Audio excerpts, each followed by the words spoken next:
vamos dándonos identidad, mexicano, español, hermanos. Las palabras, de alguna manera, distinguen uno del otro, crean significantes y se movilizan. Si yo digo nazi, si yo digo algo, todos ustedes saben de qué original y hablo. Si digo hermana, amor, fe, esperanza, si digo alegría, utopía, ustedes también saben de qué hablo. Las palabras crean mundos, pero también se encargan de destruirlos, porque frente al entendimiento, el desarrollo y la creación, también hay un logos destructor. Discursos de odio, desinformación, mentira, posverdad. Omití la presentación porque justamente tenemos en la parte detrás nuestra una breve semblanza. Ahora voy a pasar con la misma pregunta con Genaro, si me haces favor, mi estimado Genaro. Claro que sí, Adán, muchas gracias. Muchas gracias al Museo Memoria y Tolerancia por su hospitalidad, por haber acogido a la agencia EFE y al Sistema Público de Radiodifusión, primero para la firma del convenio, un convenio marcos entre dos entidades públicas que tiene como objetivo principal y central el combatir los mecanismos de la infodemia, que le llamamos nosotros en el ESPR, adoptando el término de la Organización Mundial de la Salud, pero que también puede ser fake news, desinformación, fast-checking o la necesidad de fast-checking, en fin, una serie de términos que nos están hablando. Yo creo, Adán, tú leíste una columna que se llamaba La República de Pantalla, que hace algunos ayeres yo escribí en el periódico La Jornada. En esa columna lo que yo estaba dando cuenta era sobre el poder del rating, la capacidad que tenían los medios audiovisuales contemporáneos de marcar agenda, marcar la política se volvió telegénica, y también marcar la vida de los ciudadanos. Esta columna se publicó de 2000 a 2004 y ahora estamos prácticamente en la era del algoritmo. Pasamos de la era del rating a la era del algoritmo sin dejar atrás todos los efectos negativos de la era del rating. Y uno de los efectos negativos o más negativos de la era del rating, que ahora estamos viviendo ya en una era prácticamente digitalizada, convergente, etcétera, es la herencia de los montajes, de la fabricación de noticias a partir de los telemontajes de imágenes. La imagen sigue siendo lo más importante, con un ingrediente más, la capacidad de viralización, y que tú mencionas, y una capacidad de viralización que no se genera de manera orgánica, sino se genera de manera orgánica e inorgánica, es decir, financiada.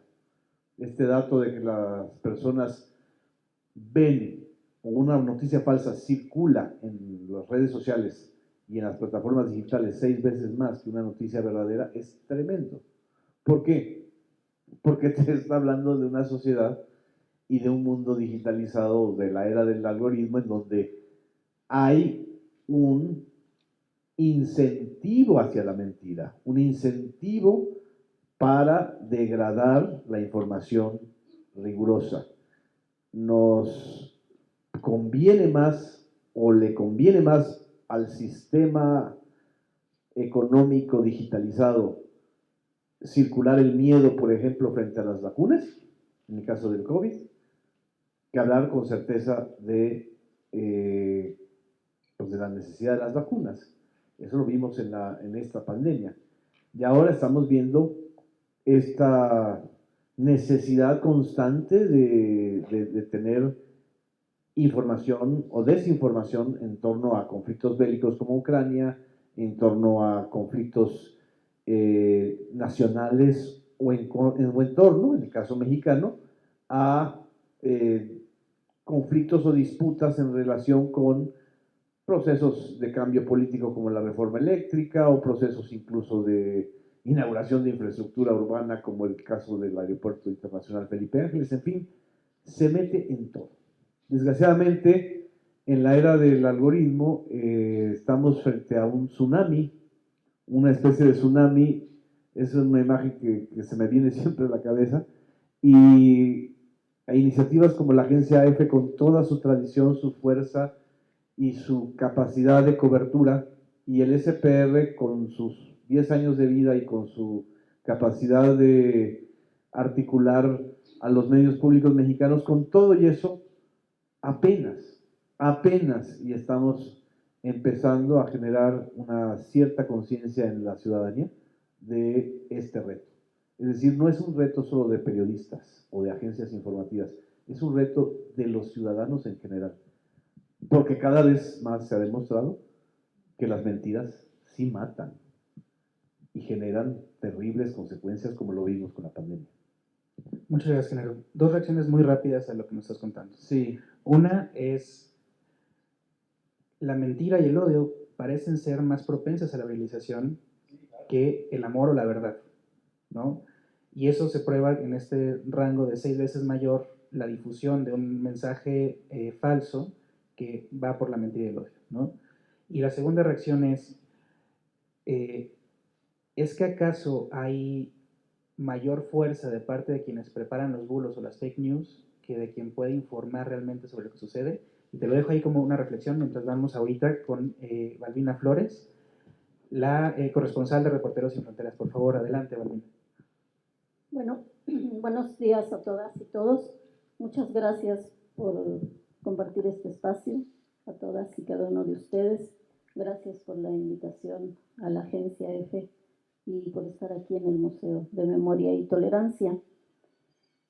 El tema del periodismo, la desinformación, ha sido una preocupación constante de Reporteros Sin Fronteras. No sé si todas y todos ustedes saben que Reporteros Sin Fronteras es una organización internacional con sede en París y que se ocupa principalmente de la libertad de prensa, de la libertad de información, y desde luego sus principales acciones van encaminadas a la defensa y a la protección de las y los periodistas que ejercen su trabajo diariamente en los diferentes contextos, en los distintos continentes.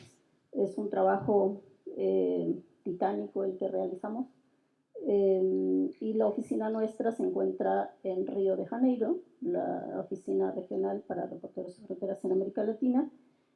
El tema de la desinformación ha sido una preocupación constante de Reporteros Sin Fronteras. Sin embargo, en los últimos años hemos desarrollado un trabajo más específico que sería muy bueno que ustedes pudiesen conocer. Reporteros Sin Fronteras creó en 2018 una carta. En noviembre de 2018 esta declaración de información y democracia, donde traigo algunos ejemplares que puedo compartir con ustedes, están en español, en los que se plantean principalmente el derecho a la información como un derecho humano, principalmente. Creo que de ahí tendremos que partir. El espacio global de la comunicación y la información es un bien común de la humanidad. No es propiedad de nadie, es propiedad de todas y todos. Creo que ese es un principio fundamental para poder ubicar toda esa problemática que ahora mencionaba Genaro. Y la otra cosa es que en este marco y en esta era de la globalización de la información, enfrentamos una serie de problemas que tienen que ver exactamente con la desinformación. Vivimos una crisis de la desinformación en todo el mundo. No es el caso exclusivo de México, eso hay que decirlo. Lo vemos a veces con mayor intensidad en algunos países. Podemos mencionar en América Latina algunos como Brasil, como Venezuela, pero podemos hablar de otros países como mismo Estados Unidos, como ahora el tema de Ucrania, que estamos observando todos los días. Y en este sentido, este grupo de trabajo que está encabezado por diferentes organizaciones, pero también por diferentes personalidades, entre ellos María Ressa, una periodista Premio Nobel de la Paz, por cierto, una gran periodista que ha sido perseguida por sus opiniones políticas, pero que es importante aquí destacar que es un informe que identifica 4 desafíos estructurales fundamentales en este campo de la desinformación y propone soluciones concretas. Es un informe muy amplio que abarca 253 recomendaciones, pero de estos 253 hay 12 principales. Solo voy a mencionar los 3, como los 3 aspectos que se mencionan en este informe, que tiene que ver con la transparencia de las plataformas.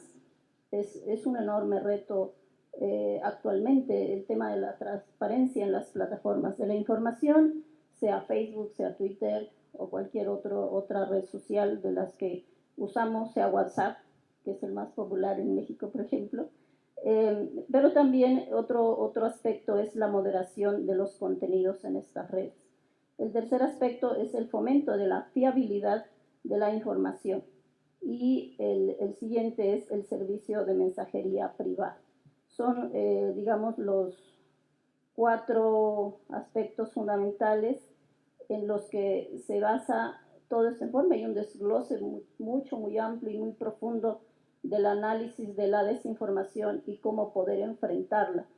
Algo importante en estos aspectos es que destaca fundamentalmente la responsabilidad de los gobiernos, ¿sí? La responsabilidad de las empresas de medios de comunicación y la responsabilidad, desde luego, también de las y los periodistas. Creo que el tema de la desinformación y el periodismo tendría que ser una discusión constante en las escuelas, en las universidades. ¿Por qué? Porque nosotros, que estamos ya dentro de los medios y que defendemos la libertad de expresión, estamos enfrentando ya esta crisis cotidiana.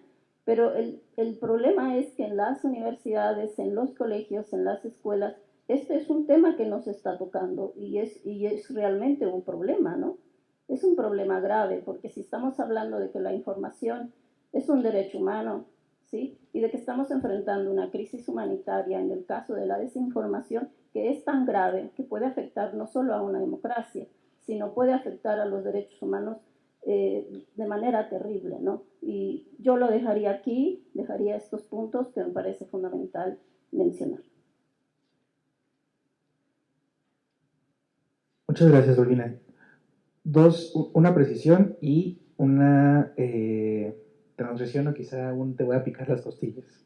La primera es, recuérdame nada más así brevemente, en estas soluciones de las que habla María Ressa, una es la transparencia de la plataforma, otra es la modificación de los contenidos, otra es el fomento de la fiabilidad y otro es los servicios de mensajería privada, ¿cierto?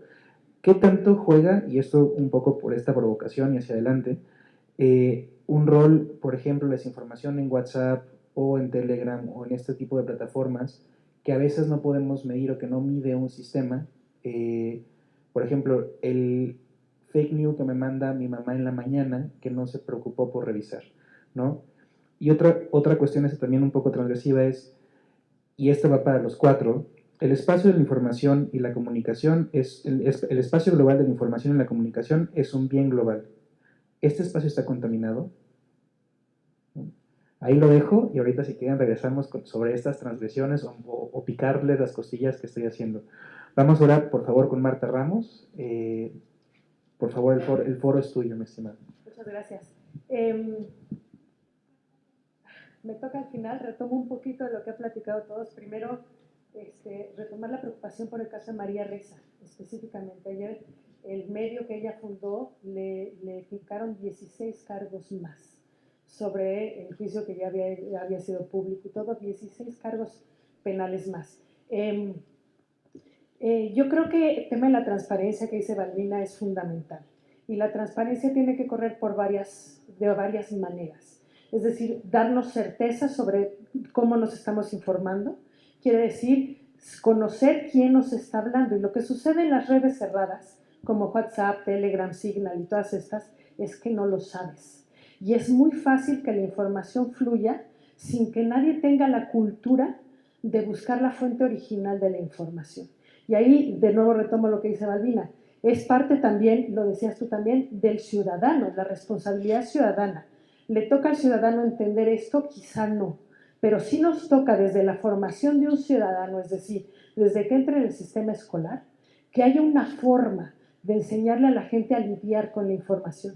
La desinformación es histórica, tú lo decías bien, ha estado ahí toda la vida, para los motivos que sean, para los grupos que sean, sindicatos, guerras, gobiernos, guerras entre empresas, en fin, todas. Lo que ahora hay es esta tecnología que no nos permite ir a la misma velocidad. Y yo recuerdo, hoy hace un mes fue el zafarrancho en el estadio de Querétaro, ¿no? Y yo recuerdo cómo corrió la información de que había muertos y nadie quiso creer que era falsa. No es que no comprobáramos que era falsa, tomó mucho tiempo comprobarlo. Es relativamente fácil poder asegurar que no hubo, porque no se esconden los muertos en ningún lado, pero nadie lo quiso creer. Entonces ese ya es un factor totalmente distinto. Cuando estás en el área preventiva de generar ciudadanos que sean lo suficientemente críticos para dudar lo que te llega, en el chat de los vecinos de la colonia, donde te dicen que te vas a quedar sin agua porque así lo determinó quién sabe quién, ¿no? Necesitas formar a alguien que dude, que de entrada diga, no tiene lógica lo que tú me estás diciendo, ¿de dónde lo sacaste? ¿No? Y esa pregunta, ¿de dónde lo sacaste?, puede arreglar un montón de cosas. No la preguntamos. Preferimos irnos a esto de, suena mucho más apantallante y más reprobador y más terrible para la discusión, suponer que hubo muertos donde no los hay, ¿no? Y eso a los medios, que yo trabajo siempre, toda mi trayectoria ha sido en medios formales, digamos, eso a los medios los tiene ahorita en una desventaja de tiempo, porque la tecnología hace maravillas para que la desinformación corra a una velocidad extraordinaria. Y la gente está acostumbrada ya a tener todo en segundos y no espera que haya un proceso de verificación o de ratificación de información. Y cuando llega la discusión ha corrido tanto y ha dado tantas vueltas que es muy difícil volver a entrar al tono, digamos, y decirle a la gente, ya fuimos, ya checamos, ya verificamos, no es cierto, ¿no? No, ¿cómo no va a ser cierto? Mira, no es posible, ¿no? Esa tendencia a querer que el mundo sea un caos, ¿no? Nos está ganando mucho. Es lo que tú decías, ¿no? La mentira sobre la verdad y la guerra sobre la felicidad, ¿no? Es absolutamente cierta. Y desde los medios cuesta muchísimo trabajo ir a la velocidad, ¿no? Prefieres de repente a lo mejor perder una exclusiva con tal de estar seguro que lo que estás diciendo es cierto, pero la perdiste, ¿no? Entonces, a mí me parece que sí nos falta de inicio generar una cultura que permita a la gente dudar de todo lo que ve, de todos los medios que ve, formales, no formales, creíbles, no creíbles, existentes, inexistentes, ¿no? Dudar. Y esa duda se enseña desde la primaria. Desde la primaria se enseña a dudar. Y ahí nos falta, yo creo, todavía un poco. Dudas que nos generen conocimiento. Adelante, Gabriela, por favor. Sí, mira, enlazando con lo que Marta decía de la duda, para mí uno de los problemas fundamentales de la desinformación, la infodemia, las mentiras, los bulos, todo esto de lo que estamos hablando, es que cuestionan todo y nos cuestionan también a los medios serios y rigurosos, los medios que realmente trabajamos por la verdad, ¿no? Por contar la verdad al público. Realmente es un sistema muy corrosivo porque, claro, te hacen dudar de las fuentes de información de tal manera que genera ese caos social de la gente ya, pero es mentira lo que están diciendo estos, pero a lo mejor es mentira lo que tú también me estás contando. Es mentira que hay muertos o es mentira que no los hay. De manera que el público tiene muy difícil saber dónde reside la verdad. Yo creo que es una característica de nuestros tiempos porque por el impacto que tiene ahora mismo cualquier información que disemines, ¿no? Sea real o sea mentira. Cuestionar todas las fuentes de información es parte del sistema, de este sistema en el cual se busca justamente, como yo digo, no convencer por la razón, sino convencer por las tripas, es decir, conseguir que las adhesiones inquebrantables, y ya está. Porque al final es mucho más fácil que si ya no sé con qué quedarme, me quedo con el más simpático. Sí, es verdad, o sea, con el que mejor me cae. Luego está, los medios de comunicación cada vez somos más audiovisuales, entonces el político que más comunica o el empresario que mejor comunica, al final se lleva, digamos, el pastel y se lleva la adhesión del público. Pero realmente hay un engaño en todo eso muchas veces enorme, ¿no? Con respecto a eso. Y luego hablabais de las redes sociales cerradas, para mí me parecen las más peligrosas. Justamente WhatsApp, me parece que era Balbina que decía que aquí se utiliza mucho, en España nos pasa lo mismo, te fías muchísimo de WhatsApp. Yo creo que genera una falsa sensación, la falsa sensación de que estás hablando entre tu grupo de amigos, los padres de los niños del colegio o lo que sea, o la comunidad de vecinos. Pero no es verdad porque son vasos comunicantes. Son mensajes que se van difundiendo de un grupo a otro y que al final se extienden muy rápidamente, ¿no? Entonces, yo creo que deberíamos, sobre todo los periodistas, estamos muy obligados a hacer campañas de no compartas mensajes que realmente no sabes de dónde vienen, que no tienen una fuente detrás fidedigna. Y a mí me pasma que incluso entre periodistas, grupos de periodistas que yo tengo, que te envían un mensaje que es falso o que no está contrastado. Entonces, dices, es que nosotros mismos también, a veces, bueno, esto no lo va a ver nadie, esto está en mi grupo de amigos y aquí no sale. Que es mentira, sale todo. Y yo creo que por eso todos los medios de comunicación, en F Verifica también lo tenemos, que la gente que reciba un mensaje que sabe que es falso o que sospecha que sea falso, que enseguida lo comparta con nosotros para desactivarlo, ¿no? Entonces, bueno, son una serie son tantas trampas las que se nos ponen en el camino que yo creo que el ciudadano lo tiene muy complicado, ¿no? Si hablas con gente que no tiene que ver con nuestro mundo, dices, ¿y por qué me voy a creer a F? ¿Por qué lo voy a creer lo que dice F? Pues caray. Sí, sí, ya. Pues tienes que explicar muchas cosas y cuando tienes que explicar muchas cosas ya has perdido la batalla, ya es demasiado tiempo. En fin, que yo creo que tenemos una labor ahora mismo que es constante, que es muy dificultosa, pero que estamos obligados a hacerla. Marta, nada más una reacción muy pronta. Sí. ¿Hay una verdad o hay muchas verdades, Gabriela? No. Y entonces, ahora nada más un poco porque el tiempo nos apremia, si quieres responder a lo que tú me vas a decir, y después vamos a hacer una ronda rapidísima Claro. de respuesta o reflexión, y después vamos a jugar a un juego de 1 minuto y 3 partes. Entonces viene Marta. Bien, Adelante. nada más contestarte una de las provocaciones que tú le dejaste a Balbín, es totalmente medible, ¿eh? El efecto de la información falsa dentro de las redes sociales, incluso de las redes sociales cerradas, sí es medible. Está el caso de Brasil, las elecciones en Brasil, el triunfo de Bolsonaro y la influencia de los mensajes falsos a través de WhatsApp. Es medible, es teorizable. Está la teoría del caos y la teoría del caos mide perfectamente desde el momento que tú siembras una mentira y el efecto que tiene para el resultado que tú buscabas. Quizá no es medible para nosotros, es medible para quien la sembró, que es el que tiene todos los elementos, pero sí es medible. Sí es medible.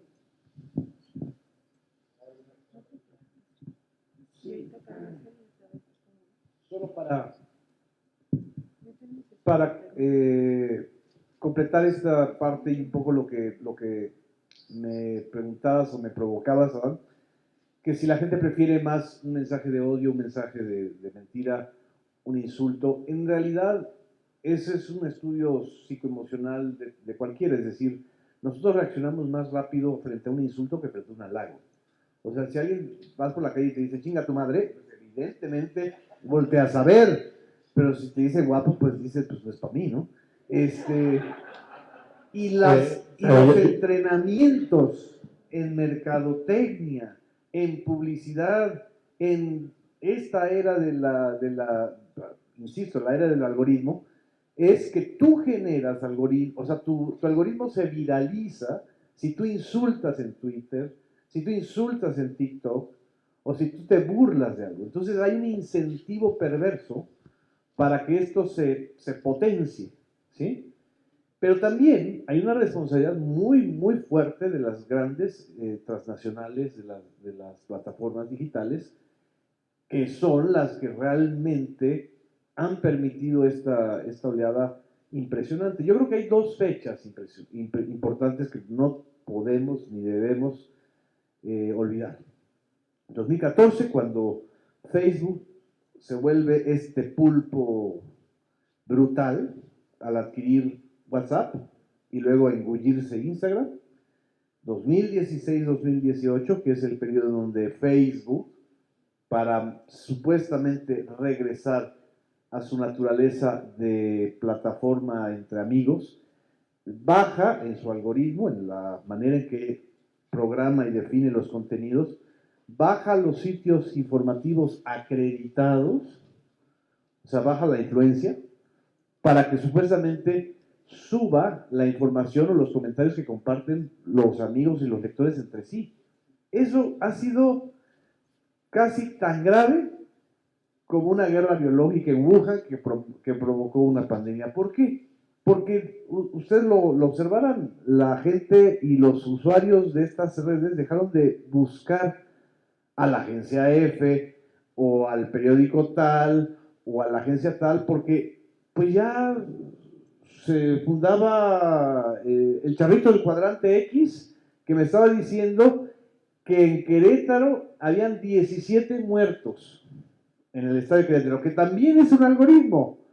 17 muertos es un algoritmo en Twitter que se utilizó para San José de Gracia, Michoacán, donde dijeron también 17 ejecutados, que tampoco se ha confirmado si fueron 17 o fueron 5 o fueron 2, y 17 muertos en Michoacán. Entonces, creo que, lo dije hace poco en una feria de libro en la UAP, y algunos reaccionaron así como, creo que hay que democratizar el algoritmo. O sea, creo que esta era que nos toca vivir, que fue la era del derrumbe de dos modelos de la Guerra Fría, ahora nos toca derrumbar a un poder que ni George Orwell hubiera imaginado. O sea, es realmente de una irresponsabilidad brutal lo que está sucediendo, porque además no se hacen responsables. No solamente no se hacen responsables, maquillan generando empresas o asociaciones para verificar, pero desgraciadamente no cambian la lógica del algoritmo de Twitter, de Facebook, de YouTube y ahora de TikTok, porque es un gran negocio, desgraciadamente. Bueno, yo quisiera agregar algunos puntos en esto que comentaban. Y primero decir que los contextos de violencia, los contextos de polarización, los contextos de desastres naturales o de desastres no naturales, son los que generan donde son propicios más estas situaciones de desinformación. Y es donde habría que tener muchísimo más cuidado. O sea, no podemos ignorar que en México hay un contexto de violencia, y lo tenemos que decir porque hay una violencia que es constante, ¿sí? A mí me dicen, si voy a Guerrero y me dicen, no vayas porque hay un enfrentamiento en tal lugar, yo no lo dudo. No lo dudo porque conozco Guerrero y porque constantemente me documento de lo que ahí pasa, ¿no? Entonces creo que hay que tener mucho cuidado en ese aspecto. Y yo quisiera entrar concretamente al tema de los periodistas. Primero decir que cuando en estos contextos donde se difunden estas desinformaciones, esta infodemia, es precisamente los primeros que difunden esto, pues son los ciudadanos comunes, o sea, que tienen contacto con estas redes, Twitter, Facebook, WhatsApp, etcétera, ¿no? Que son los más comunes, ¿no? Porque yo creo que mi mamá o mi abuelita, que ya no vive en Perú, jamás entrarían en esas redes, ¿no? Pero el tema aquí es que ¿quiénes somos responsables de esto? Creo que hoy más que nunca los medios de comunicación, las y los periodistas, tenemos que ser muchísimo más responsables, ¿sí? Pero también eso implica un mayor trabajo para las y los periodistas. ¿Y por qué lo digo? Porque tiene que haber una formación y que los medios tienen que asumir esa formación de sus periodistas, de sus fotógrafos, de sus camarógrafos, para poder verificar esta información. Cada vez es más difícil verificarlo, ¿sí? Cada vez es más complicado. Pero también tiene que haber una conciencia más crítica y de autocrítica. O sea, si la regamos y lo reconocemos, ¿sí? Creo que eso es muy importante en los medios de comunicación.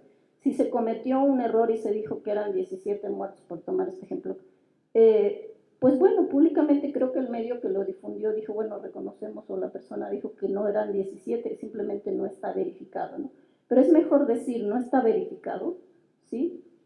A dar un dato que genera en un país con un contexto de violencia, pues que genera terror, ¿sí? Entonces, eso es una parte que quiero entrar en el tema de la responsabilidad periodística. Y la otra, pues es hacer más conciencia de la ética periodística. Y eso le toca a los medios de comunicación y eso le toca o nos toca a las y los periodistas que constantemente estamos haciendo coberturas, no solo de hechos de violencia, sino de cuestiones políticas, de cuestiones sociales. Es decir, el mayor desafío que enfrenta hoy el periodismo es hacer cada vez más un periodismo de mayor calidad, ¿sí? Un periodismo donde hay que ir más allá de la duda, donde hay que ir a verificar, un periodismo que además no se tiene que conformar con lo que dice el político, tiene que ir directo a las fuentes o tiene que ir directo al campo. Y esto es un mayor reto, o sea, ir a un campo a verificar, por ejemplo, a Michoacán, si hubo un enfrentamiento o no lo hubo, es terrible. Yo no sé cuántas agencias o cuántos medios realmente enviaron a sus corresponsales a ese lugar. Creo que muy pocos. O sea, solo para nosotros como organizaciones defensoras de derechos humanos que documentamos agresiones a periodistas, es muy complicado a veces verificar si un periodista fue desaparecido o fue asesinado por su labor periodística o no. Es difícil, pero lo hacemos, ¿sí? Entonces, creo que en un contexto de este tipo, en México o en cualquier otro país donde la violencia es tremenda, el reto del trabajo periodístico es mayor y la responsabilidad nuestra y de los medios de comunicación es mayor. Muchas gracias, Balbina. Yo solo le reconozco poder a un tirano y es el tiempo. Y el día de hoy es... No prohibiría. A mí me parece que prohibir es una herramienta para la desinformación. Perfecto, va. Gabriela. Yo limitaría por lo menos esta potestad que tienen las redes de hacernos una competencia tan desleal a los medios de comunicación, de publicar cualquier cosa sin confirmar. Nosotros tenemos unos códigos éticos muy estrictos y ellos no lo tienen. Perfecto. Genaro.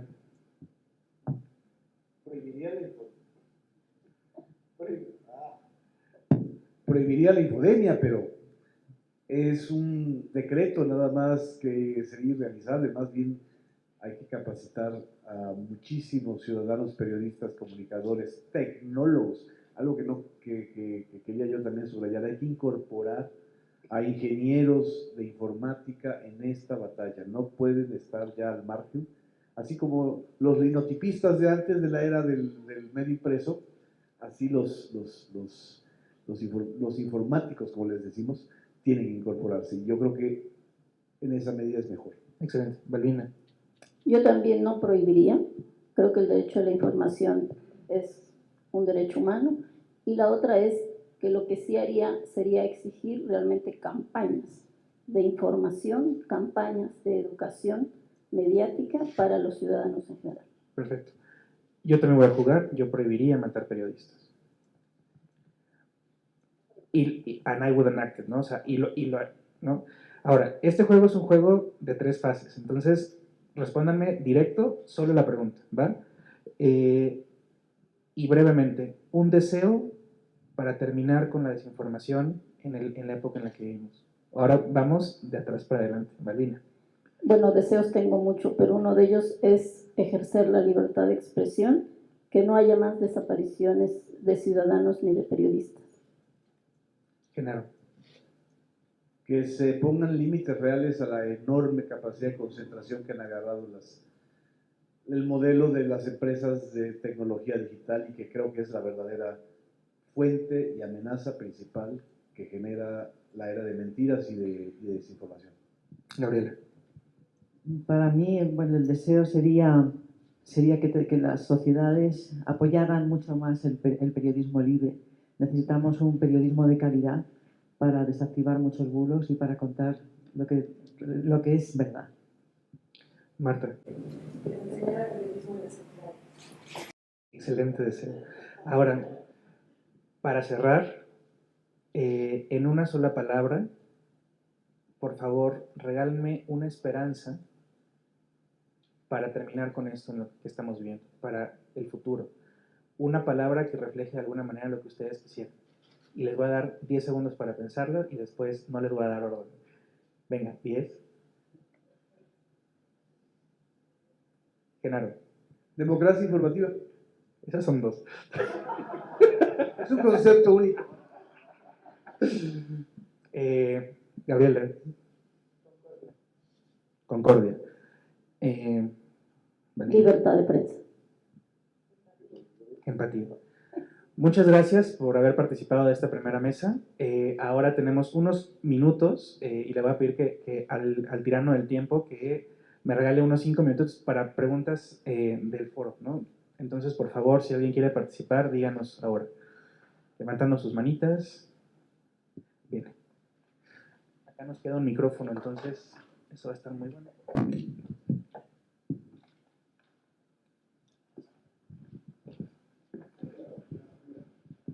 Hola, buenos días, José. Metro. He pasado toda la mesa queriendo reaccionar, ¿no?, a lo que estaban diciendo. Me vino a la cabeza, también hay que entonar el mea culpa de los medios de comunicación, en cómo cuando Boeing sacó el 737 y pensaba en números, crear números, ¿no? Cómo los medios de comunicación también hemos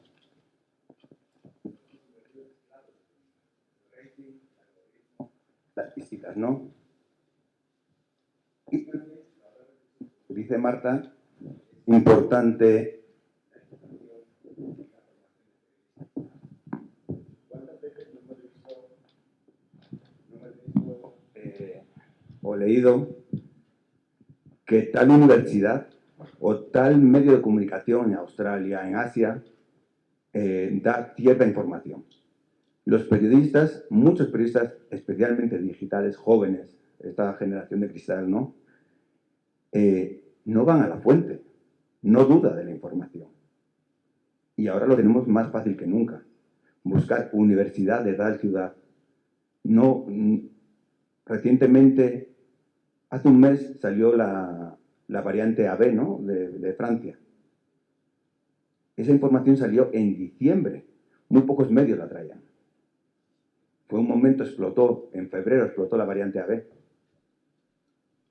No hemos creado la necesidad de los periodistas, de los más jóvenes, no estamos hablando de muchos de los que estamos aquí, a dudar, lo que comentabas, a dudar de lo que me están contando, ¿no? Y mi última reflexión es que la democratización de la información se ha convertido en la democratización de la opinión, de la expansión de la opinión, porque mucho de eso que estamos hablando ahora, que estamos diciendo que no debe ser, es opinión. Y esa opinión que vemos en redes sociales todos los días, en el TikTok. Nosotros tenemos una labor de curar el contenido. No queremos monopolizar la información. Estamos educados para transmitir información veraz. Y creo que eso es muy importante. Es mi reflexión. Quería yo acompañar esa reflexión, que es algo que creo que no puede estar fuera de este foro. Los medios públicos, las agencias públicas, las causas públicas tienen la obligación, porque no vivimos de generar rating o de generar, EFE tiene que vender servicios, pero en esencia es una agencia pública. El SPR no tiene que generar rating, sino ejercer un buen presupuesto, o bien su presupuesto. Es decir, el retorno de lo público en los temas de información y de y de verificación de información y de divulgación del periodismo tiene que ser esencial. Creo que es muy importante que existan muchas empresas privadas periodísticas. Nosotros, Gabriela y yo, venimos de empresas privadas, es decir, nos formamos en empresas privadas.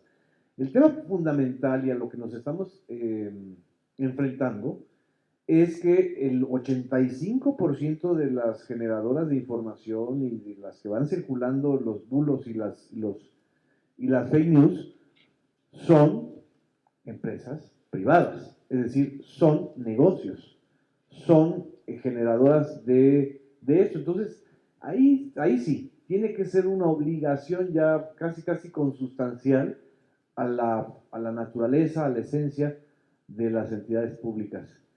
Y también de iniciativas como Reporteros Sin Fronteras, que en esencia es una iniciativa pública, no vive del gobierno, pero sí vive de fondos públicos y vive de la colaboración de entidades públicas. No es un negocio que busque lucrar, ¿no? ¿Alguna otra duda del público? También, no sé si alguien está moderando YouTube, que sé que están transmitiendo vivo, me parece. Si hay algún comentario, lo pueden hacer llegar y lo planteamos. Buenos días, muchas gracias y muchas felicidades por sus comentarios y por su claridad. Una pregunta, ¿qué tanto papel está jugando ahora el crimen organizado, la violencia que se ejerce contra los periodistas en esto de la desinformación? ¿Qué tantas zonas de silencio estamos encontrando en distintas franjas del país frente a este fenómeno de no informes o informa tal o la pretensión de los cárteles de usar a los periodistas como vehículos para mandarle mensajes a la sociedad o al enemigo o al gobierno mismo? Gracias. Es un tema, yo creo, increíblemente complejo como para contestar en una sola respuesta, pero influye mucho. La propia, bueno, el propio deterioro de la inseguridad en el país es reflejo de eso. Y hay zonas silenciadas desde hace mucho tiempo. Tamaulipas es una, el norte de Veracruz, Guerrero, Michoacán, son zonas absolutamente silenciadas. ¿A qué me refiero con silenciadas? Ya no vamos allá, es un poco lo que decía Balbina. Ya no vas a las zonas porque no te vas a jugar la vida por además no poder informar nada, ¿no? Esas son las partes silenciadas. La otra parte que es, de repente servimos como mensajeros del crimen organizado, sí es algo que hemos ido aprendiendo, creo yo, a la mala, un poco dialogando con amigos de Colombia que pasaron por ahí, pero que no llegó a ser tan complejo como es ahorita México. De tener ciertas medidas mínimas para el reporteo en calle, ¿no? Y las medidas mínimas ahorita cada vez son más de este lado de la frontera, digamos. No puedes llegar antes a una zona donde sucedió un evento, un crimen, no puedes llegar antes que la policía, por ejemplo, porque se puede malentender.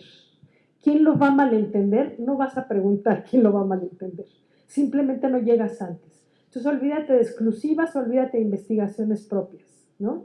Lo que está pasando ahora es que en muchas zonas de alta violencia ni siquiera la autoridad confirma los hechos. Si tú no tienes una confirmación oficial, tú no te vas con datos a medias, porque se puede malinterpretar. ¿Por quién? No lo vas a averiguar, pero se puede malinterpretar. Que hay también personas que entran a los medios con cierta tarea, digamos, detrás, sí es cierto, sucede. Y cuando un medio es capaz de verlo, pues entonces la saca y seguimos adelante. Pero lo hay. Ahora, eso es, creo yo, y ahí inventaré a Andrea, que es de Sinaloa, que me diga si voy bien o no, pero eso es directamente proporcional a qué tan lejos estás de las grandes urbes. No sucede en la Ciudad de México como sucede en las capitales. No sucede en las capitales como sucede en las pequeñas ciudades y seguramente no en las pequeñas ciudades como sucede en las zonas rurales. Y ahí sí, conforme te vas alejando, digamos, de zonas donde es más fácil hacer ruido, estás mucho más inseguro y no estás pisando tierra firme para saber que no te va a pasar nada o que no estás sirviendo de uno o de otro lado. sí es muy complejo porque ni siquiera podríamos generalizar que es lo mismo en el norte que en el sur, que es lo mismo Michoacán que Tamaulipas. Cada región tiene una temática distinta, pero es absolutamente cierto desde hace un montón de años. Creo yo que estos últimos 2 años han sido particularmente complicados, pero esto ya tiene rato.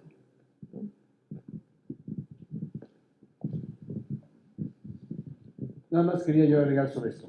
Las empresas del crimen organizado cada vez son más complejas, es decir, estamos más sofisticadas. Ya no solamente se dedican al trasiego o a sembrar droga, sino que tienen empresas de comunicación, tienen redactores, tienen enorme cantidad de recursos, tienen call centers, ¿sí? Saben manejar muy bien el rumor y la desinformación en sus comunidades, porque el algoritmo se los facilita. Ahí volvemos al tema, es decir, pueden segmentar sus mensajes, direccionarlos específicamente a las zonas en donde quieren ellos generar desinformación y temor. Entonces, son empresas. Entonces, también como buenas empresas ya tienen una industria de gente incluso que puede trabajar desde fuera del país, ¿no? Contratan expertos de Europa del Este o pueden contratar expertos de Sudamérica o mexicanos también. Es decir, eso también ha hecho que se sofistiquen muchísimo más y que por ejemplo, este algoritmo de 17 muertos es generado, mi hipótesis, es generado desde estos nudos algorítmicos del crimen organizado, por ejemplo. Muy bien, pues... Yo. Adelante. Hola, muchas gracias. Yo quisiera solamente hablar de una cuestión, mencionarla y también saber si ustedes quisieran expresar alguna cosa al respecto de eso. Yo creo que en todas las conversaciones sobre periodismo aquí en México también tendríamos que hablar, y en cuestión de desinformación y de todos estos aspectos que han comentado, sobre la dignificación de la profesión, y que tiene que ver no solamente que sí, a mí me hubiera gustado aprender desde chiquita la importancia del periodismo, porque creo que ahora se habla mucho de ataques a periodistas, de desapariciones, de cómo se ataca, y la gente, mi percepción es que creo que mucha gente no alcanza a ver por qué es importante saber por qué en nuestro país se mata tan deliberadamente y tan impunemente a los periodistas y qué hay detrás de esas intenciones. Creo que no alcanzamos como sociedad a ver la magnitud del problema y de las consecuencias y sobre todo del origen de este tipo de ataques, porque no sabemos de la importancia del periodismo y creo que dignificar la profesión tiene que ver con eso, ¿no? De saber enseñar a los niños, a las madres, a los padres, a los trabajadores, por qué es importante un periodismo y un periodismo libre, ¿no? En la medida de lo posible, en medio de este sistema. Pero hay algo mucho más importante de la dignificación de la profesión, que es los sueldos. O sea, ¿de qué vive un periodista? Yo tengo amigos, yo soy del estado de Hidalgo, y tengo amigos periodistas de Sinaloa, de Tlaxcala, y cuando hablo con ellos fuera de la conversación íntima de amistad, me doy cuenta de cómo ellos tienen que trabajar siquiera para subsistir, y creo que en México tenemos también que hablar de eso, porque en este sistema centralizado los periodistas que tenemos la fortuna de trabajar en Ciudad de México no tenemos las mismas circunstancias que acá al lado en Hidalgo, ¿no? Los salarios son muy bajos y bueno, creo que esto es una cosa muy primigenia, pero que de ahí podríamos también, es la pescadilla que se muerde la cola, ¿no? No, creo que todos tenemos que ver, todos tenemos mucha responsabilidad en esto, pero tenemos de alguna manera que empezar por algún lado y podría ser dignificando la profesión. No sé si ustedes quisieran hablar. Gracias. Rápidamente decir que sí. Dentro de los puntos que quería mencionar es eso, la precariedad laboral es parte de esta crisis que enfrentamos de la desinformación. ¿Por qué?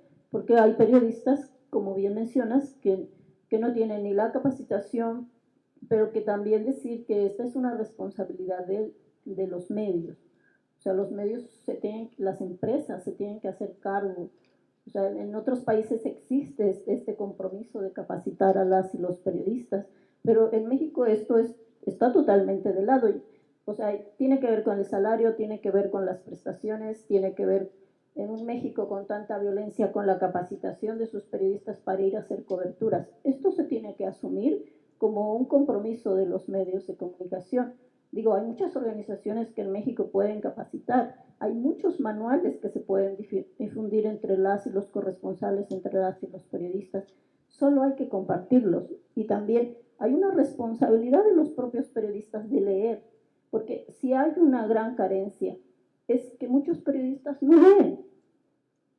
No leen. O sea, les mandan 5 manuales y no leen. Entonces, yo creo que también los compromisos, las responsabilidades se tienen que compartir. Desde nosotros, en lo personal, en lo particular, hasta la responsabilidad de los medios y obviamente, yo siempre he dicho, la principal responsabilidad de garantizar la seguridad de las y los periodistas es del Estado, en todos sus niveles.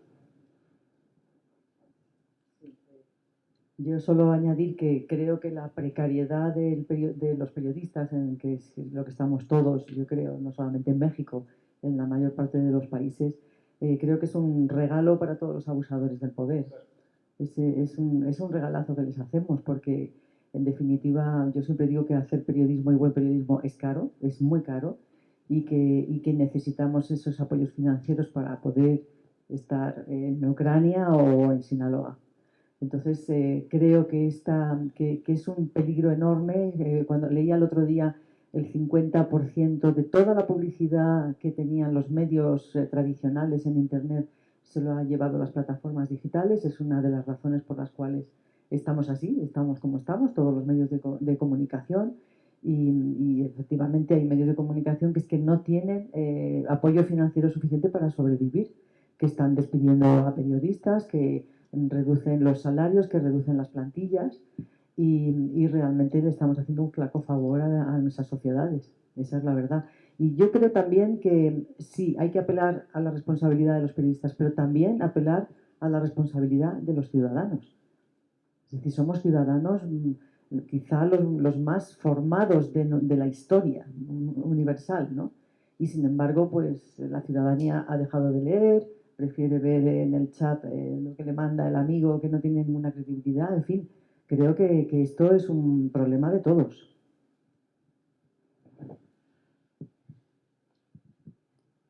Hay dos formas de poder, dicen los teóricos. Una es la potestad, que es como el poder que tiene cada ente, que es la fuerza. Y otra es la potencia, la capacidad que tenemos de tejer redes y volvernos también una red invisible en los estados, ¿no? Hoy aquí hay periodistas, hay representantes de agencias noticiosas, hay tomadores de decisiones. Las reflexiones que hoy aquí se están generando son reflexiones muy valiosas. Y los quiero invitar a hacer un ejercicio un poco viral de portarnos mal y utilizar esos que son también a veces enemigos, como las redes sociales o las empresas. ¿Por qué no todos posteamos hoy a las 12:30, después de la segunda mesa, estas reflexiones que estamos teniendo, estas ideas que nos están surgiendo en torno a estos diálogos con el hashtag diálogosf? Y vemos a ver qué pasa. Hoy tengo que cerrar por aquí la mesa y a continuación vamos a hablar sobre mujeres en la toma de decisiones en el periodismo y en la comunicación. Me van a acompañar Daniela Iturbide de Internacional Televisa y Andrea Miranda, directora del Debate Sinaloa.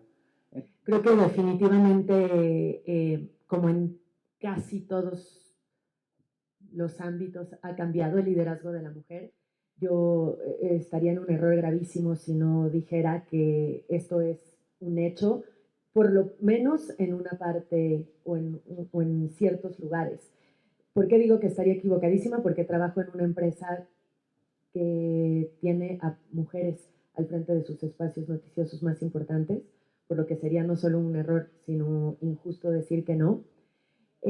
Yo recuerdo hace 15 años que entré a trabajar a la empresa en la que ahora trabajo, que quien me contrató me dijo una cosa que nunca voy a olvidar, y es,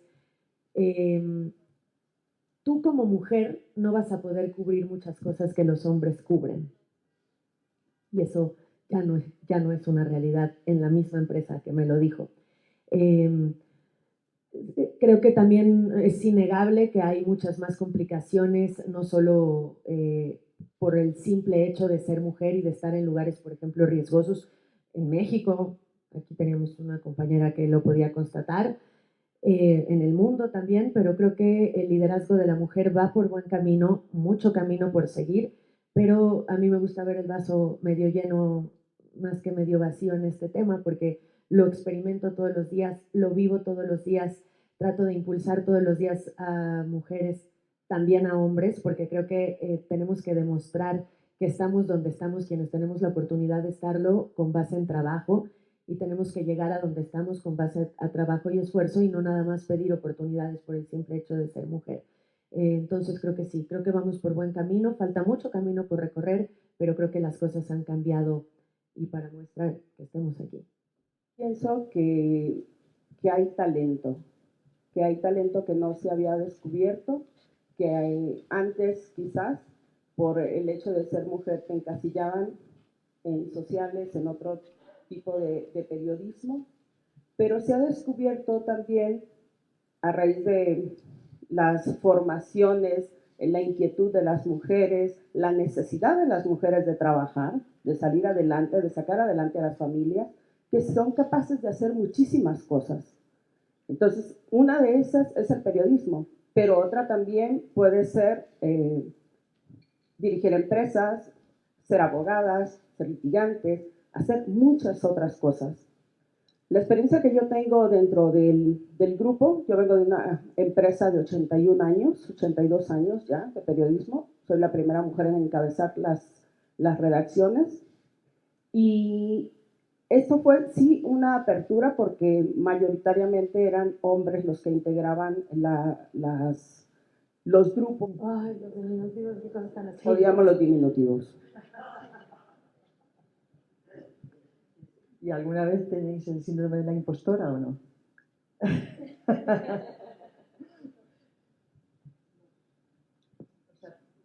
¿Sabes lo que es? ¿No? Sí. O sea, el pensar yo, ¿qué hago aquí? Esto no es para mí, Sí, esto pero no, no estaba diseñado para No, mí, que- esto que- es no. más para un hombre. No, la verdad es que no.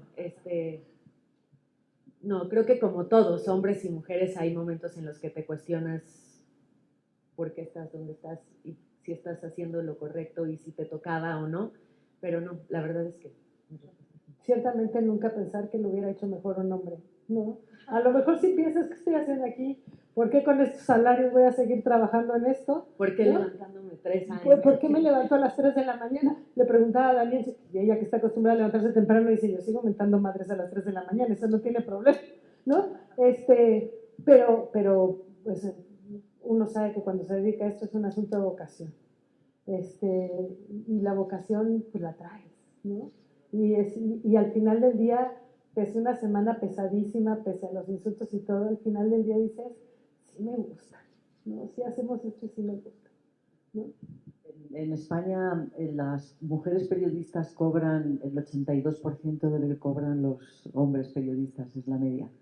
Debo decir que en EFE esa proporción es un poquito mejor, es el 92% de lo que cobran los hombres. ¿Cómo está aquí en México este tema y qué creéis que está en vuestra mano arreglarlo? ¿Estáis intentando hacer algo? ¿Tenéis equipos que os apoyan en esa tarea? Aquí también hay una brecha salarial, no tengo los datos exactos para darlos, pero la hay. En todas las empresas las hay. Y creo que sí, o sea, creo que todas, estando donde estamos, tenemos la oportunidad hasta cierto punto de cambiar eso, por lo menos en nuestros equipos, y que de ahí permea a otras áreas. Creo que es uno de los fragmentos del camino precisamente que nos falta recorrer, pero hay una brecha salarial en el periodismo y en todo, eso es innegable, sí. En nuestro caso, en debate, mi jefe una vez dijo, tabula rasa, todos parejos, ¿sí?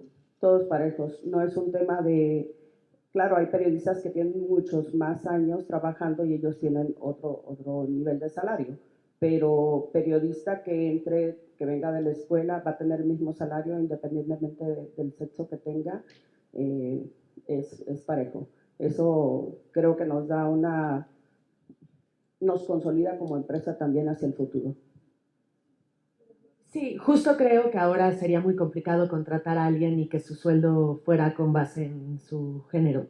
Eso creo que ya no sucede. Espero que no suceda. Sí, justo, creo que eso toma años irlo arreglando, como toma años tener un equipo que sea 50-50, porque no vas a correr hombres para meter mujeres, tampoco se trata de eso, ¿no? Y hay que llegar a al ideal de me quedo con los mejores y las mejores, no importa Cuántos sean, exacto. claro. Pero claro, la cuota ahorita es muy importante porque nos lleva hacia ese camino, ¿no? Y lo vas combatiendo conforme vas entrando. Yo también creo que ahorita es imposible que alguien entre, ¿no? Y de entrada gane menos que su compañero por la misma plaza.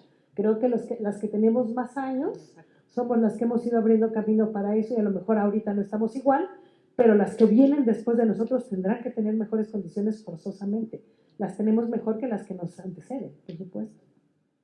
¿Cuándo creéis que hemos dado el salto? Porque yo tengo aquí datos pues eso, la directora ejecutiva de Reuters es una mujer, la presidenta de AP es una mujer, en fin, Pepa, bueno, la directora de un periódico muy importante en España es una mujer, la presidenta de una agencia europea de fotografía es una mujer, pero esto es un fenómeno verdaderamente nuevo. No sé cómo lo habéis vivido aquí, en qué momento ha sido el auge, ¿no?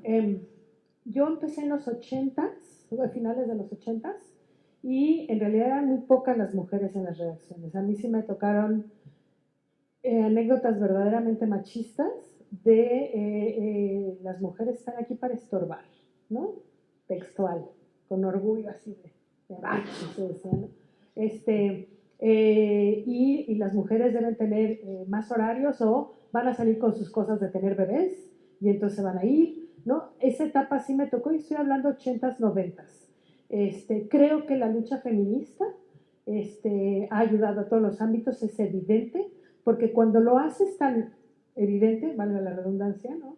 Cuando lo platicas tanto, incluso si se ven forzadas las empresas, se ven forzadas a poner mujeres, que es lo mismo que pasa ahorita con las cuotas de gobernadoras, por ejemplo, de candidatos, ¿no? Están obligados a poner el 50%. ¿Qué pasa ahorita? Ah, bueno, pues entonces en este estado todos vamos con mujeres, va. Y todas las candidatas son mujeres, ¿no? Está bien, es un camino, no es el ideal, pero es un camino hacia allá. Y creo que eso lo empezamos a ver alrededor de la segunda década de este siglo, más o menos, 2009 por ahí. Pero además creo que lo ideal sería, como ya lo dijimos, y en el caso de la empresa para la que yo trabajo, creo que es genuino esto, que no sea por ser mujeres. Yo tengo la certeza, porque sé cómo fue, de que cuando se tomaron las decisiones de los cambios, por ejemplo, que en este caso fueron en el 2016, influyó que fuéramos mujeres, pero realmente se fijaron en muchísimas cosas más para tomar la decisión de ponernos donde estamos, que solo ser mujeres. Y creo que eso es lo que debemos de valorar y eso es lo que debemos atesorar y eso es lo que debemos de exigir. No importa si son en un equipo de 10, 8 mujeres y 2 hombres o viceversa, si son los 10 mejores en lo que hacen, ¿no? Yo tengo una historia educativa distinta. Entonces me ha tocado estar en otros ambientes. Digamos, me fui construyendo en un ambiente de hombres.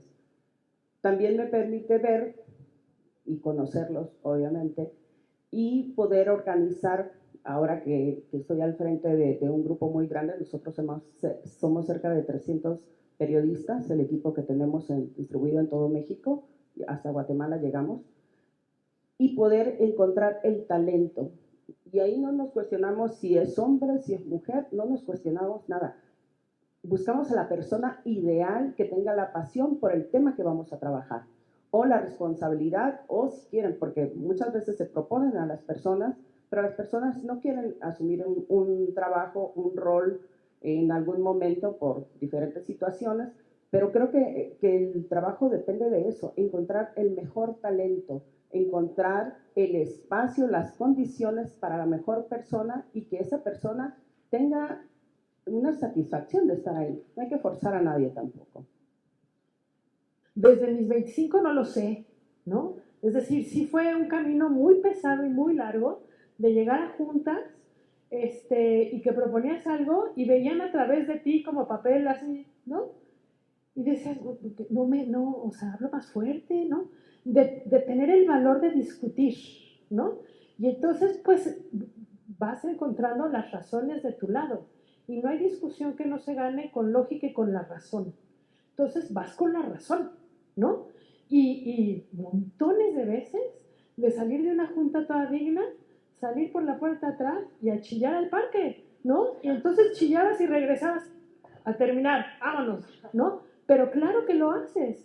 Y no está fácil, no lo hacemos igual, porque además tengo que reconocer que en muchas juntas donde yo estaba, ya con la autoridad moral y de muchos años en una misma empresa, que uno va tomando una voz de autoridad, ¿no? Y estás en una junta y empiezan estos comentarios misóginos que son súper desagradables. Y dices, bueno, no me voy a pelear, porque el que pelea pierde. Pero sí voy a decir, compañeros, esta conversación ya no es conmigo, y les ves en la cara que no estaban conscientes de esa conversación misógina.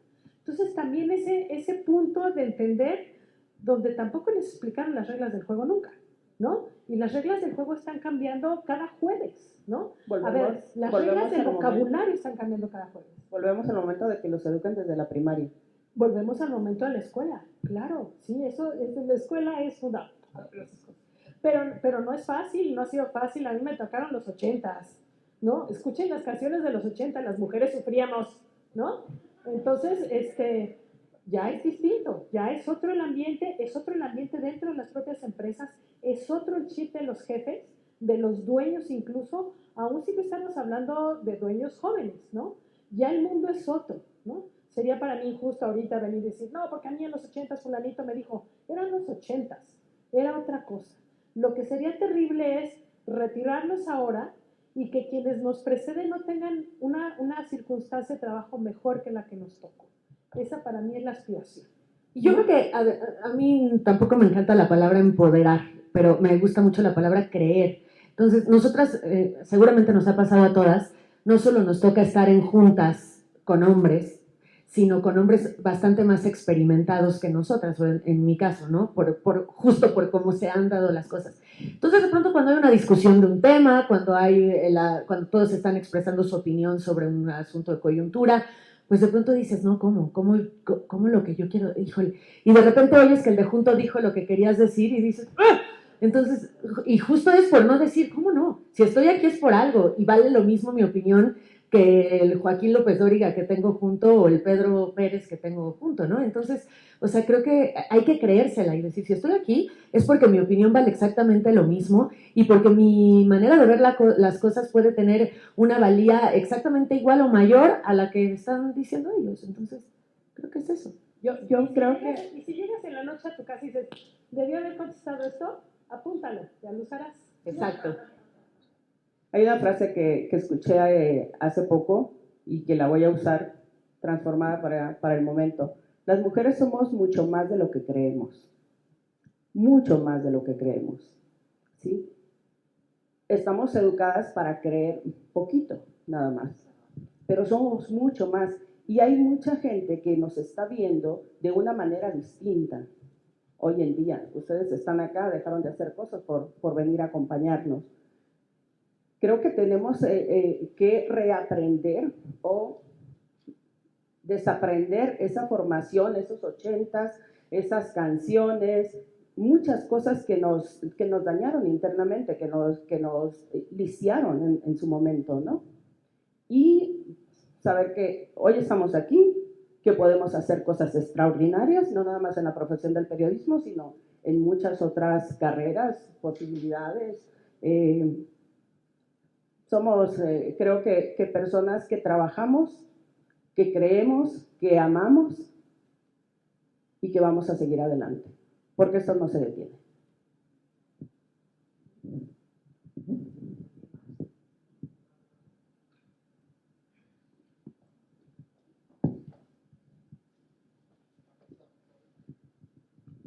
Hola, soy América. Mi empresa tiene el periódico La Prensa. Pues ya, ¿no? Sabes. Es un periódico, como todos los periódicos de corte popular, un estilo muy mexicano de hacer periodismo, además, porque ni en América Latina se usa la nota roja como se usa en México. Que hemos tenido que cambiar un montón de cosas. montones de cosas. Nosotros formamos dentro de la empresa, la OEM tiene 46 periódicos en todo el país. Aquí en la Ciudad de México tiene La Prensa, El Esto, La Ovación, El Sol de México. Hicimos un consejo de género. ¿En qué consiste este consejo? Es una conversación interna, ¿no? Son todos los directores, más quienes ellos inviten, y 2 o 3 especialistas, alguien de la ONU siempre, Sara Lovera la traemos de la mano, para hablar de algo muy específico, ¿no? Deportes, ¿no? ¿Cómo le va a las mujeres en el deporte? Ahí la brecha salarial es una cosa espantosa. Las mujeres, las madres buscadoras, ¿no? Las nuevas modificaciones legales, el nuevo vocabulario, las mujeres en la cultura, la violencia de género, la violencia política de género, el COVID y las mujeres, es decir, temas como muy puntuales, porque creemos que el cambio tiene que ser desde dentro, no lo mismo que decía hace rato. Si los compañeros que están al frente de periódicos en el interior del país no entienden la problemática de una madre buscadora, ¿no? Jamás van a dar cuenta de su historia de la manera correcta, ¿no? Y entonces empiezas a hacer un cambio, ¿no? El propio periódico La Prensa, que su naturaleza es la nota roja, ¿no? Es quien más portadas le ha dado a las marchas feministas en el país. Medido, contado, ¿no? Porque aparte lo contamos para platicar con los movimientos feministas, ¿no? Sin embargo, también ha tenido que cambiar su forma de cubrir nota policíaca. La forma de reflejar la escena del crimen, por ejemplo, ha cambiado radicalmente, totalmente. Y luego ha habido, porque fue primero esto, y luego ha habido modificaciones legales que además te lo prohíben. Y luego ha habido reglas de las grandes empresas, Google, Facebook y demás, que te ponen restricciones. Generalizan, pero a países como México, también la violencia le vienen re bien, ¿no? Donde tienes límite para manejar este tipo de información, este tipo de imágenes sobre todo, ¿no? Entonces ha sido un cambio muy fuerte. Ahora, ¿en qué se nota? Pues la prensa, que es como el nervio más sensible de la empresa, ¿no? Ha aumentado la venta de periódicos. Es decir, quitar la nota roja de la portada, quitar la violencia de la portada y hablar de cosas más cercanas a la sociedad, de un periódico popular, los precios, el agua, el tráfico, la crisis económica después de la pandemia, las madres, los estudiantes, todo esto nos ha dado mucho más lectores que los que nos daba la nota roja. Entonces, si hay un cambio medible también, para mí es muy importante que sea medible porque si no queda como en una idea y pues quién sabe y a ver, compruébamela, ¿no? Pero sí es medible. Entonces, sí ha habido cambios en la prensa, por supuesto, y la influencia del movimiento feminista es indiscutible, indiscutible. Yo, en específico sobre el movimiento Me Too que decías, creo que lo mejor que ha cambiado dentro de las redacciones, o por lo menos a las que tengo acceso y de las que tengo conocimiento, es que los hombres ya tienen pues, no sé si sea el término correcto, pero miedo de decir, uy, cualquier cosita que antes era, digamos, bien vista o que antes era avalada, lo que decía antes, el piropo, el chulear, el abrazar, pero con la mano aquí, dices, bueno, me la voy a pensar antes de... también que las mujeres sabemos ahora y ya no nos da tanto miedo, aunque falta mucho camino por recorrer, es decir, oye, este cuate que es mi jefe o es mi compañero o es una posición arriba de mí en el organigrama, me está tirando la onda, me está haciendo sentir incómoda y hay unas autoridades en la empresa que me van a amparar si yo voy y lo denuncio, lo cual antes era impensable. Era para una mujer un asunto de perder su chamba si se atrevía a denunciarlo. Entonces creo que sí, internamente por lo menos ya existe ese pues miedo, que ojalá que no fuera miedo, sino convicción de que es incorrecto hacerlo, pero creo que sí. Yo pienso que las cosas van cambiando, no hemos terminado, ningún movimiento está terminado hoy en día. Vamos avanzando, los medios van transformándose, estamos obviamente ahorita todos unidos en una transformación digital y las cuestiones legales, lo que era antes permitido, hoy ya no es permitido, no puedes hacer ciertas coberturas. Legalmente nos impiden escribir los apellidos de las personas, las imágenes. Bueno, hoy hasta para publicar un bautizo tenemos que tener una carta autorizada de la familia para poder poner la fotografía de un niño, ¿sí? O sea, todo se ha ido complicando para la profesión, pero creo que está bien porque son personas también los que están del otro lado y merecen el respeto también de los medios. Entonces creo que esto va avanzando. Podemos tener un código, pero ese código se va a modificar porque va a haber otras situaciones, vamos a tener otros problemas y les vamos a ir adicionando. Y creo que debe prevalecer, por supuesto, siempre en la dignidad de las personas como un respeto en nuestra profesión, en nuestros equipos de trabajo y que tengan también un espacio de opinión dentro de las empresas. Yo tengo redacciones que están integradas absolutamente por mujeres. Ellas deciden, ellas trabajan, ellas saben lo que publican y yo sé que yo las voy a avalar siempre porque sé que están en el camino correcto. Yo creo que el movimiento de Me Too ha sido fundamental para concienciar a toda la sociedad de ciertos problemas, ¿no? Y especialmente a los hombres, porque creo que muchos hombres, los que verdaderamente nos quieren, ¿no? Que son la mayoría, pues creo que desconocían cuál era el problema, desconocían lo incómodas que nos hemos sentido en tantas ocasiones, habían oído hablar, pero a mí me sorprende cómo se sorprenden cuando tú les cuentas experiencias tuyas, ¿no? De cómo te metieron mano en el colegio porque no sé qué, yo qué sé, cosas que... Pero ¿cómo es posible que gente como yo haya hecho eso, ¿no? A una mujer. Yo creo que eso ha sido fundamental para concienciar a todo el mundo. Creo que además en los medios... Bueno, el año pasado, por ejemplo, nosotros tenemos en EFE una línea que se llama E-Feminista y el año pasado con motivo del 8M, hizo una campaña que me encantó porque eran todo hombres hablando sobre el tema de las mujeres, ¿no? Y además que se prestaron encantados a hacerlo, claro, se les notaba que estaban por el tema y por apoyar todo ese movimiento. Al final es comunicación, es contar que la gente realmente cuente lo que le pasa para que los demás sean conscientes de cuáles son los problemas. Muchas gracias. Yo les quería preguntar, porque es verdad que hay como losaria o agresiva, ¿no? Yo les quería preguntar cómo ven ese aspecto de la prensa, si creen que tiene audiencia o interés, porque, y es una opinión de verdad muy personal, con lo que hablo con los hombres. Y en muchos otros asuntos y temas coyunturales en el mundo. Estamos en una especie de la famosa ley del péndulo. Entonces, ahora estamos en un extremo, lo mismo del tema que hablaban en la mesa anterior, la desinformación, las redes sociales. Y entonces, cuando está en uno de los extremos el péndulo, se presta precisamente a eso, a que sea un no rotundo o un sí rotundo con todo lo que esto significa.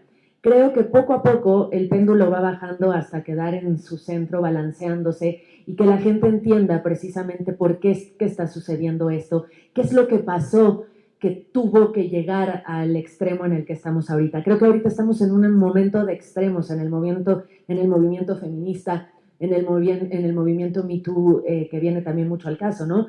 Que un hombre ya no se atreve a decirte genuinamente que se te ve bien el corte de pelo que te hiciste porque puede ser tomado como un acoso. Entonces creo que hay que esperar a que el péndulo esté en su equilibrio para entonces que todos estemos precisamente en ese equilibrio y que no haya los hombres que dicen, oye, no puede ser, pero es que yo le voy a decir qué guapa te ves y está mi vida en riesgo y me queman en redes sociales y mi familia queda acabada. ¿Cómo ha sucedido? Porque ha sucedido, esa es la realidad.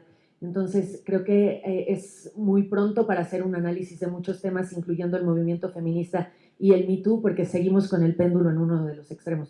Pero esa es una opinión muy personal. Yo estoy totalmente de acuerdo contigo. Ahora, de estas voces como muy reaccionarias, digamos, ¿no? Que ahí están, que sobre todo quedan muy claras cuando firman, ¿no? Falta que firmen, pero cuando firman, articulistas, columnistas y todo esto, yo tampoco creo que haya que cerrarles la puerta, al contrario, es como negar que existe gente que opina distinto, y siempre la va a haber. Lo que yo creo que hay que hacer es, si tú opinas distinto, responsabilízate con tu nombre de que opinas distinto. Y entonces ya correrá solo, lo que hace uno es darle el foro, pero correrá solo y se topará en algún momento con alguien que esperemos a fuerza de razón le indique otra cosa y entonces empezarán a medir, porque muchas de estas voces reaccionarias son bien buenas cuando son anónimas, ¿no? Pero al momento de poner el nombre detrás, cuando menos se miden un poco más. Las palabras son muy poderosas, muy poderosas. Entonces, cuando uno tiene el nombre detrás, sí se mide un poco más. Lo peor que puedes hacer es cerrarle la puerta, creo yo, ¿no? Ahí está el espacio. Y tener miedo de expresarte si piensas diferente. Exactamente, claro, sí. Y si piensan diferente, pues que lo digan.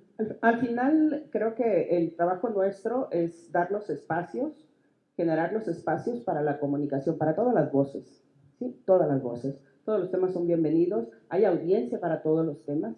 Hay gente que le interesará el tema y habrá gente que no le va a interesar nunca, pero le interesa otros temas, ¿no? Entonces, creo que coincido con el péndulo. Todavía no estamos en la concordancia. Nos falta tiempo, vamos a seguir avanzando y es importante escuchar y dejar patente, me parece muy bueno lo que dice Marta, que no sean anónimos. Anónimos hay muchos y anónimos te llegan a la redacción sobres anónimos con unas super investigaciones, ¿sí? Pero ¿quién está detrás de todo eso, no? Y hay muchas información, movimientos, cosas que tienen un trasfondo político que está más allá de las personas que están, digamos, asumiéndolo en el momento. Entonces también hay que tener mucho cuidado con eso. Pues si os parece lo dejamos aquí. Quería deciros que estamos encantados en la agencia EFE de esta visita a México, que tenéis un entusiasmo que es muy contagioso, realmente, que sois una gente muy, muy valiente y muy interesante, muy interesante y que nuestro paso por aquí pues es maravilloso. Gracias a todos por haber venido y por haber participado. Adiós.